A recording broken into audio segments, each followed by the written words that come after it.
Welcome back to My Osprey TV. We've got a great interview scheduled for today. A business I personally use and trust and very well recommended in the community. Today, we're going to be talking to Scott Clark, one of the owners of Marlin James Air Conditioning. This is a business that's been in our community for over 30 years. Third generation, family owned and operated, and doing all the right things. A couple of neat things that I noticed when I personally used this business is I was meeting young people who are actually in training to become certified in the air conditioning industry. So they're even educating and guiding the next generation of air conditioning. Welcome, Scott. Welcome. How you doing? I'm doing great. So tell me, how did you get into the air conditioning business? I know this is a legacy business for Yes, you. ma'am. Actually, my pop was in the business. He had one time had his own business in Plant City, so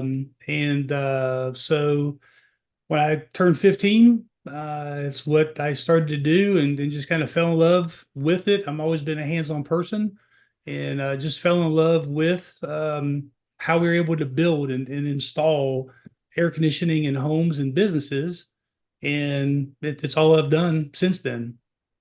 Awesome. And you pride yourselves on having a good presence in the community, a good reputation in the community. I know you take pride in your work, which for us in the small business community, we appreciate. And what are all the services that you offer in Marlin James?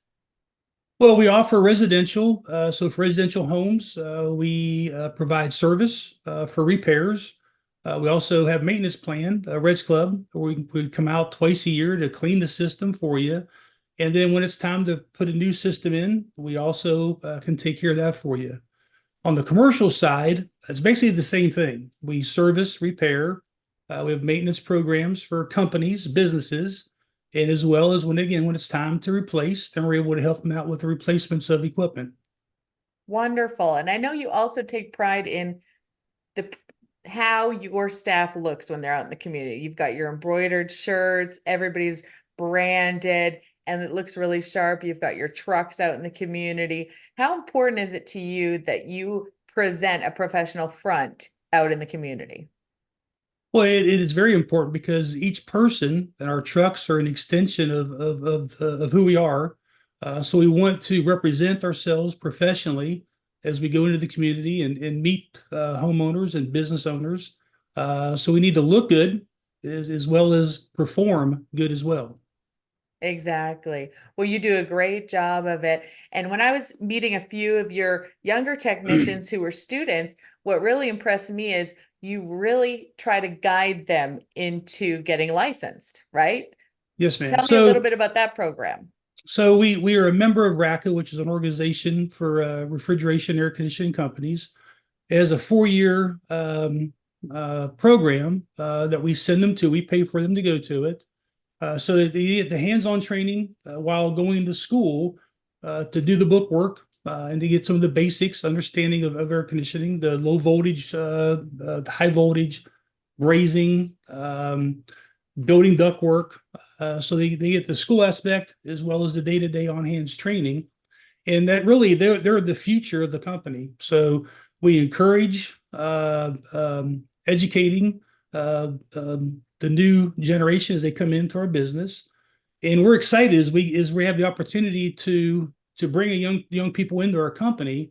It is exciting for us, and as our technology changes, we rely more on computers more and more every day.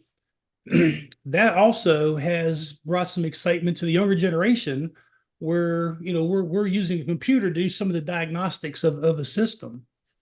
Okay.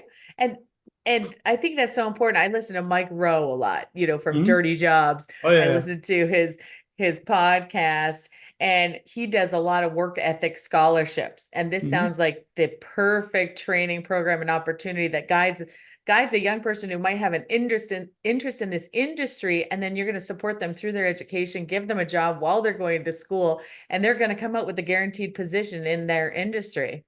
Yes, ma'am. This is fantastic. And, Yes. we are raising kids who aren't necessarily hands-on. They're not changing their own oil on their car like I did when I was a kid. Hmm.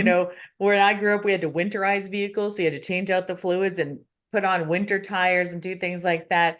And now we're we're losing those automotive shop programs in schools, the builders, the building, construction programs. And so kids are getting out of school and, I can tell you right now that, drippy faucet, they wouldn't know what to do, call the plumber. Right. So I appreciate kind of coming back to those hands-on skills and those skills that can go with them, can guide them Mhm. into a career opportunity. And Yep. let's face it, in Florida, it's a necessary It is, yes, it industry. is a year-round project. And that's the one thing that we have noticed over the past few years, is even how we begin the training. Because you're right, a lot of the kids that come in and look for employment, they've never touched a tape measure. They never touched a pair of pliers, which, our generation, we grew up with that. That was instilled into us at a young age.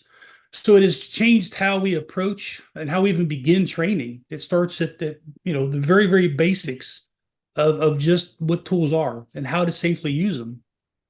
100%. Exactly.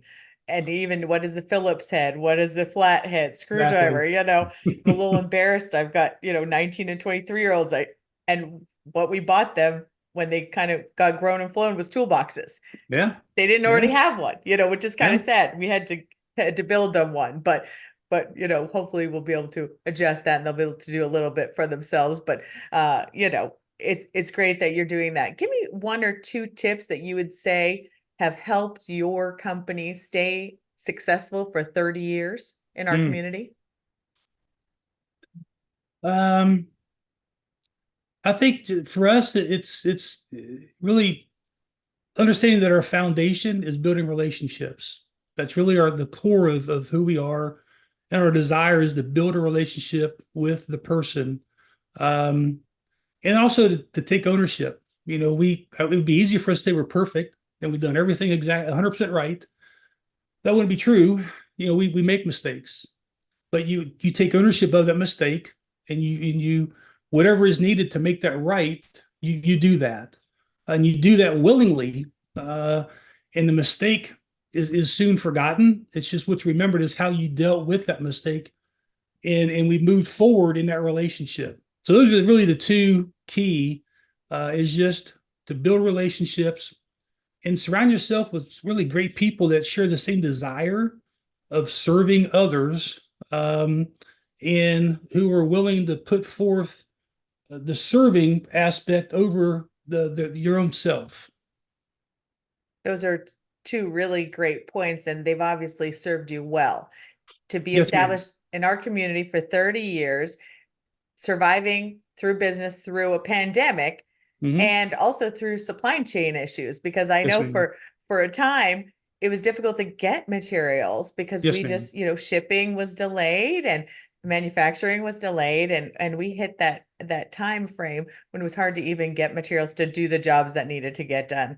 I know that happened in automotive, car Hmm. repairs, in the service industries. Everybody was touched by that. Everybody was touched by that. So congratulations. You're one of our well-established businesses in the community. We're fortunate to have you here, and I'm happy to be a customer. So thank you Well, for being with thank us you. today, Scott. Give us a little bit of information on how a person can get a hold of you if they'd like to have more information. Well, our phone number is 813-689-0817. Our website is marlinjames.com. Great way to get in touch with us. You can always call me, 813-478-2170. Everybody knows my cell number. So I'm always easy to get a hold of. I might be Um, programming that in, Scott. there you go. You know, Um, but no, the best way is to contact the office. And anybody here is eager to help understand the situation, and for us to, again, to start a relationship. And we're very blessed. I mean, again, this is not something that Glenda and I, my wife, have done on our own. We have been so blessed to have a lot of great individuals that make up Marlin James, along the way. And so we are thankful for 30 years of being in the community, of serving many people in the community. And we look forward to the next 30. 100%, Scott. Congratulations, and here's to the next 30. Thank you, ma'am.